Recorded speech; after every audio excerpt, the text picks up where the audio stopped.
الرياء والغش ده الصفة السائدة في الأيام دي. طب ما خلي بالك إن في ربنا شايف وهتجازى. أصعب حاجة في البيزنس إن أنت تتعامل بأمانة، وبالذات في الوقت ده. مش هنقول إن كل الناس وحشة، بس الرياء والغش ده الصفة السائدة في الأيام دي. فإن أنت تتعامل بأمانة وتنجح ده حاجة كبيرة قوي. وبعدين خلي بالك من حاجة، يعني أنت مقفول عليك باب مع حد تاني وعايز تضحك عليه في صفقة، في ديل، في حاجة، او تغشه او تديله كواليتي مش حلوة.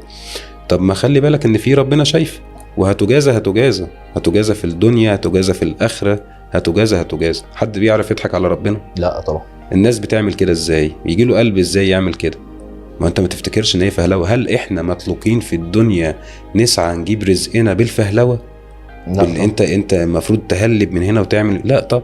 طب ما هيترد لك واعد لك، ما فيش حاجة بتروح. الأمانة شيء صعب، بس أنا بقول لو هتنجح 30% من اللي بينجح بغش، وتنجح 30% من النجاح بتاعه ده بأمانة، ده أحسن وأشرف 100 مرة.